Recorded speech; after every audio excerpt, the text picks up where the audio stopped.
Hello children, once again welcome to the channel Learn with Kiran, and today in this session we are going to take grammar part question tag. Now what is a question tag? Question tags, also called as tag questions.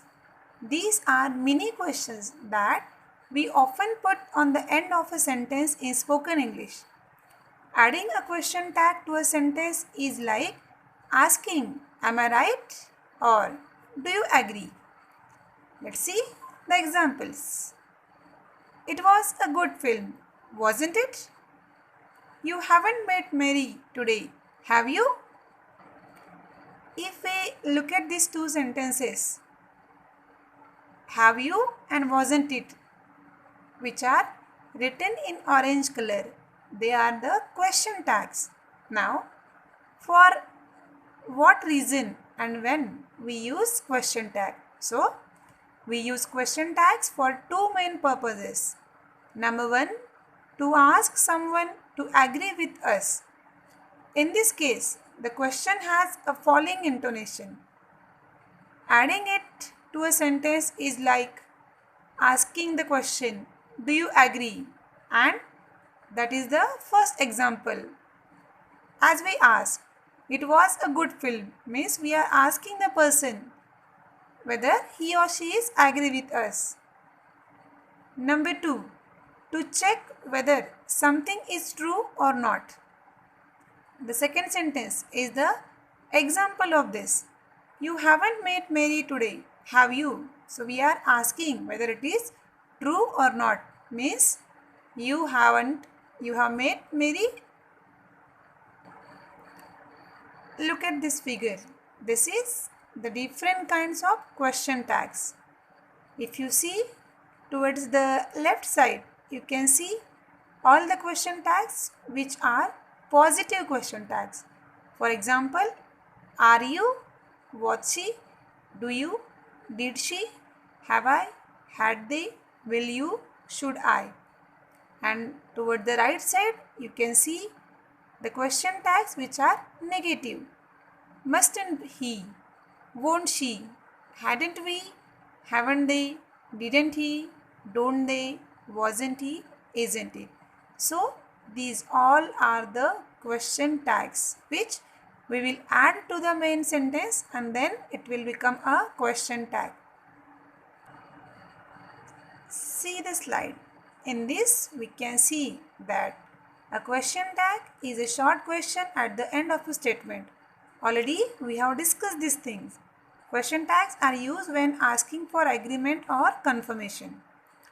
Now, here we have to learn one important thing, that is, if a statement is positive statement, means if the given sentence is an affirmative sentence, then at that time when we have to add a question tag, we have to add a negative question tag.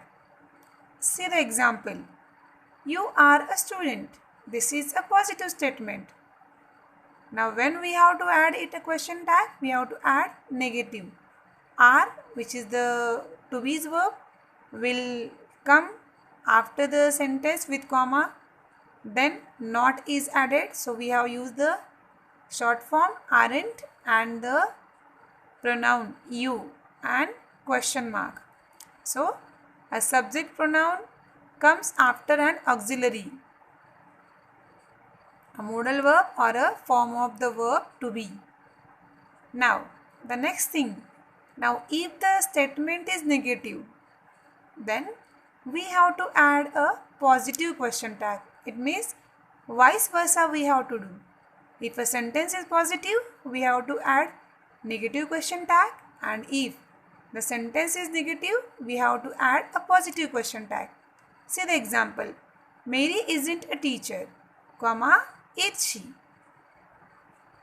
Now, intonation and meaning. So, as the tag changes, so the intonation also change, because this we use most of the time in spoken English. Intonation is the rise and fall of the voice in speaking, that you all know. Rising intonation. So when will be rising intonation? John doesn't speak Spanish, does he? See the arrow, you can see that it is going up. It means rising. If the intonation of the question tag goes up, it means you are not sure and you want to know the answer. So here in this statement, we want the answer. Next, falling intonation. John doesn't speak Spanish, does he? If the intonation of the question tag goes down, see the arrow, it means you are checking or confirming information that we are sure of.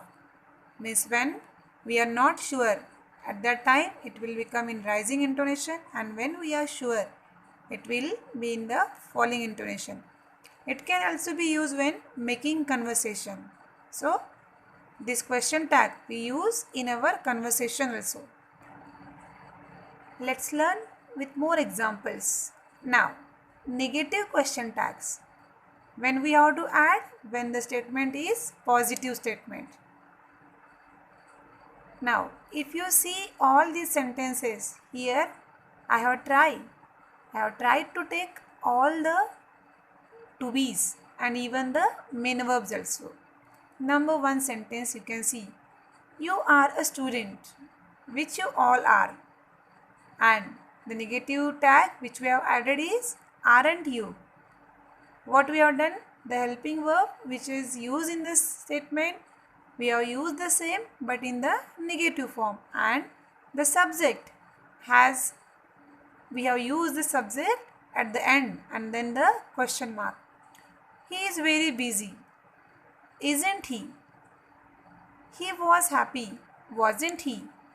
They were surprised, weren't they? Now here, all the helping verbs are used, so it is very easy to add a question tag to it. But if there is no helping verb, then how we have to make? Let's see the example. You speak English. Now if we see the statement, this is a positive statement, and by the main verb speak, we can understand that this is a sentence of present tense, simple present tense. So we know that when there are no helping verbs, and if even we use this while making the questions also, do, does and did, these we use. Do and does we use in the simple present tense, but here speak doesn't have yes or es, so we have to use do. As the statement is positive, we have to make it don't, and the subject, that is the pronoun you, question mark.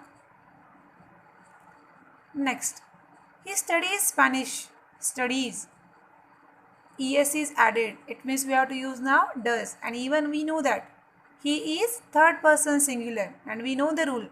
If the subject is third person singular in present tense, then we add yes or es to the main verb, and the same with do, we have added here es. Doesn't he? You studied for the test, studied, this becomes the past tense, then we have to use didn't you. So here we have learned two things. In the first four sentences, we have seen if the to be's verbs are given, then the same to be's verb we will use in the question tags. But if the to be's verbs are not used, then we have to see the tense of the sentence according to the main verb's form, and according to the main verb we have to add the other to be, that is do, does and did. And one note, negative auxiliaries and verbs in tags are usually in their contracted form. It means when we are adding the negative question tag, we use the contracted, means the short form. Then see the next example where we have used have had and then the modal auxiliary verbs. You have studied all week, haven't you? You had arrived before he left, hadn't you? You will pass the exam, won't you? Will not? We learnt we never use. We make it won't. You can speak 2 languages, can't you? You could do it for me, couldn't you? We must be patient, mustn't we? You should go now, shouldn't you? We should like a new job. You'd like a new job, wouldn't you? But here are some exceptions. And which are the exceptions? If the sentence is I am late. Now amn't. We have never heard this word. So instead of am, we have to use are. Aren't I? Next exception. Let's go home. Now let's go home. Here what we are doing? We are suggesting something. So, and we know that when we are suggesting, we use shall. So here we have added the question tag. Shall we? Now here why we have not make the negative? Because here we are suggesting. And so we want the confirmation that shall we go? Means we are giving a suggestion to the person who is with you at that time. So we have added it here the positive question tag. So these two are the exception. So I hope this much part is clear to all of you. In the next video, we will see the positive question tags. Thank you.